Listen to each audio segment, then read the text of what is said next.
All right. Hi, everyone. This is Shu with Grace and Hope Consulting. And today I'm doing another segment of turning your stumbling blocks into stepping stones. And I have my very dear friend here, Cristin, and I'll let her introduce herself. Hi, Hi, Cristin. hi, Sue. As you said, I'm Cristin Germaine, and I'm a single mom. I have a 14-year-old son who's in eighth grade, and he's into acting. Mhm. And I also work full time, and I'm in the health insurance industry. So I've done that for about the past 10 years. That is a busy life. Yes. I know AJ keeps you busy. Yes.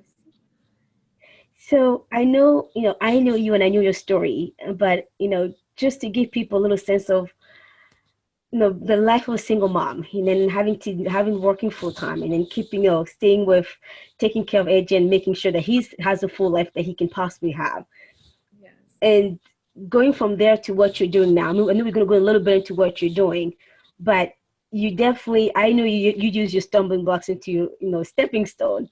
But for as busy as your life is, there's something you didn't tell people. Like the other thing that you do, it's being head of Dare to Dream, and the group Single Mom, Hope for Single Moms. So if you just want to share a little bit of what that is and how that all fits into life as a single mom and everything else you have on your plate. Oh boy.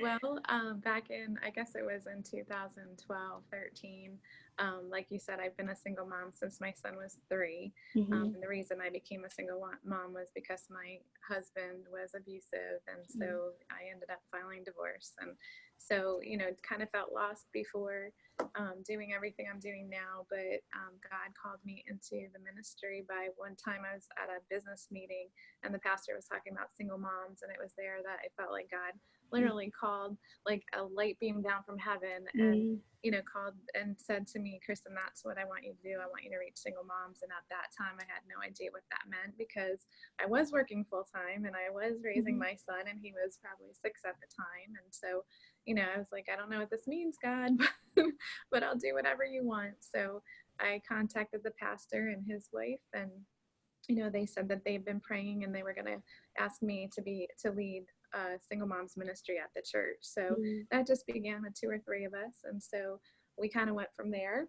Mm-hmm. And so I've been doing that since 2013, and Yeah. then a year later is when God spoke to me about doing the Lancaster Dare to Dream, which is the event for single moms. Okay. Awesome. So then, what made you? I mean, yes, the pastor said it, and you felt that you were called to do it, but it still took that internal yes before you could say the verbal, public yes, right? So, at Yes, what moment did you feel like, okay, I can use my own experience to help others? yes. So what's the question? I said, what made you decide, like internally, that you could use your own story, your own experience to help others? I guess it's sort of you know, to see the purpose of all of the pain that I just had gone through in my marriage and in my childhood, and seeing, that, wow, if I can use my story to help others, then, that kind of drove me to want to help others. Just as I would open up little by little and tell people my story, it seems like it brought them hope. And they were like, wow, if you can make it through, then I can too. Yeah, yeah. Yeah, so true. Definitely using your story for his glory. That's something you say Yes. often, and I see it. And knowing you personally, it's a blessing that you are to me and to everyone. And I met Kristen last year. I went to the Dare to Dream event for single mom, and it's like an hour away from me. But like I needed something, I needed to do something. I could take my kids along and not worry about childcare and just have fun with a single mom. Also, just a place to kind of connect with God and just come as I am, and as broken and overwhelmed that I was, and it was a blessing to be there. So you overcame a lot in life, and then you found a way to turn all of that, into what you're doing right now. Yes. Where did you find that determination to move forward? You mean back before all this? Like Well, even before? in the as you're going through, like when you decided, like before all of this started, but and then you decide you're going to do it, and you went from just doing the support group in your church to now this big event. I mean, last year, how many people did you have there? It There was, was 125 single moms, and then yeah, 25 kids and probably 150 volunteers. Wow. I mean, it was close to 500 people there. I mean, it was huge. It was a Yeah. big church. It was a fun event. But it's like, when in the midst of all of that, like you say, you're still working full time. You're Mhm. still raising AJ, and you're still, he's still doing all the stuff that he's into, the arts and all the plays that he does. So like, you are busy. It's not like you have nothing else to do, right? So like, No. so where do you find the determination to keep moving forward, like saying, I'm going to keep pursuing this, I'm going to keep doing this? And this year you really have, more people registered than last year, and we're Yes. still, what, 2 months away from the event. Yes. Yes. So a lot of it just comes from spending time with the Lord and just, it's his heart and it's his vision. And I just kind of follow, what he tells me to do. And that's what brings my determination really is that, Mhm, I'm just trusting that he's leading me, and I love the theme of our conference, which is Dare to Dream. And, mhm. I've just learned to pray big, think big, and talk big. Right. But God is doing it because it is his vision, it is his purpose, for my life. But that's the thing that drives me is that knowing that my life has a purpose, to help others. Yeah, yeah, love it, love it. So then, tell us a little bit what, and I know I just shared a few things that I experienced going to Dare to Dream, but what exactly is that event? Like the prep right now, you're busy preparing for it. What does that look like? The preparation piece, but then what happens on July 21 when all of us, come to that church? What the women's experience when they get there? Well, what I do pretty much after the last one ends, I start planning for the next one. So it Hmm. takes about a year. I plan the whole day, and then I'm just on a journey of asking people for donations, for because it's free, I have to raise all of the money for the costs of to hold the event. Hmm. So I'm raising money. I'm having a banquet this year. Plus I'm asking churches and friends and people, family, to get all of the donations for the Diva shop, with the jewelry and the purses and all that kind of stuff. And then the personal care items as well as gift baskets because every single mom, as you know, comes and they all receive a prize and Yes. Diva dollars, to spend at the Diva shop. So, Right, so right. it's a lot of fun. So I'm really just talking a lot and texting a lot and emailing a lot and, Hmm. and just taking every opportunity to do things like this, interview with people and just spread awareness because people Hmm. still don't know that this even exists. Right, right. Yeah. And the one thing I like about it, you said, and not only it's free, but we know it's not free, right? Right. It's free to the moms, the single moms, and the kids who come there. But it takes, like you said, it takes a whole year to prepare for this. It Yes. takes a lot of people to put all of this together. And you know, just last year, like I went, just explain a little bit from a perspective on an attendee being there. We had prayer together, and then there was a lovely, eloquent meal, and then there was workshops that, topics that single moms need to hear. Mhm. And then Yeah. during that whole and then after that, we got to shop, if get something special for ourselves, with Yeah. the Diva dollars. But again, it was free to us, get jewelry, Yeah. get purses, and then, we'll get to interact with other moms and encourage one another. And after that, then everybody got home with a prize. Especially as single moms, we spent time and energy and money taking care of our kids and everybody else, because again, often there's nobody else to take care of us. And Right. that day, every one of us felt pampered, felt like we mattered, like somebody took the time to care for us. And Yeah. it's huge. And that's just from a mom perspective. My kids, like the oldest one, didn't want to go. It's like, I don't want this, it's far away, and I don't know these people, like the preteen stage, right? And then she went there, she had a blast.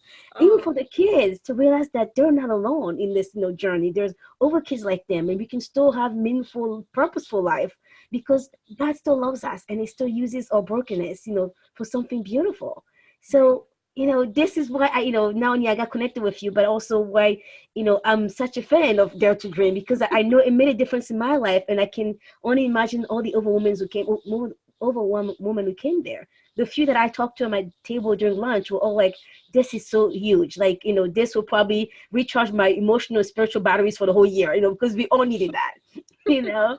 So how can we help you? How can we as the community, as churches, individuals, like society at large, help you make this event. I know it's July 21st. I already have I'm already registered, and I'll put the link so that over moms, over single mom can register as well, and people can share that. But how can we get, if people want to donate, want money, or over tangible stuff, gifts for for the baskets and all that? How can we connect with you, and how can we contribute?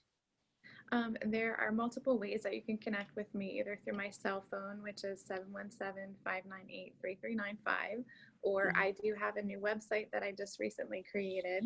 And so it's www.hope, the number 4, singlemoms.us. So .us. There you go. .com was taken. So the .us. So there's two ways there. And I can connect with you and be able to tell you different ways. But basically, I mean, three ways that I can think of are, one is really to pray, because prayer is the foundation of this whole event.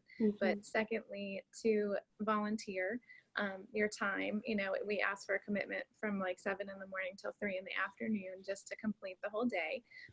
There's also, you can invite single moms. We have flyers and things that I can send out, email out, that people can send flyers to their friends and family if they know single moms. And then also to donate gift baskets, or even donations of money, because the event does cost. My goal this year is $20,000, so I need money. So those are the basic gist, but you can always contact me, and and I can kind of direct you in more specific ways too. Yeah, and I can share the link to the website with once I post this. So now if someone goes on the website, would that have all the info? I know you were working on it, but I didn't know it was done yet, so I haven't checked it yet. But they'll have all the information, like where to drop off site if they're bringing tangible stuff, or where to mail a check, or all that will be on the website, correct? Well, they should contact me because I have different people who they would On connect charge. with. So Okay. connect with me, and then I can direct to other people. Sounds good. Sounds good. Well, thank you so much, and thank you for all that you do. I know I'll get to see you and talk to you. I'll be at the banquet next week, so that's exciting. Yes. But for everyone out there, yes, we all want families to be intact and have all that they could have, but then the reality is this is what is happening in our society. There's many of us there with raising the children alone, and sometimes it's not a matter of choice. And I just want to break that stigma there.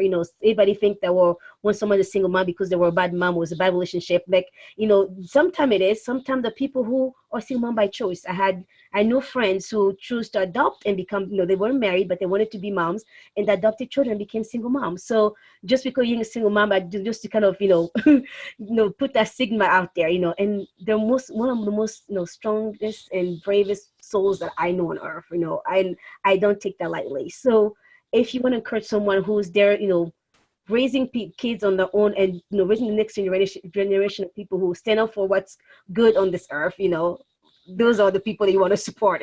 So go there, and like I said, I'll share the link to the website and support this event, because again, not just for me, not just for Cristin, but for the 125 mothers, 125 kids who did last year, and this year we're expecting even more. It goes a long way. So thank you, and thanks, Cristin, and I'll look forward to talking to you next week, and I'll be sharing this out. Thank you so much, Sue. Thank you. All right. Yeah. Bye. Bye.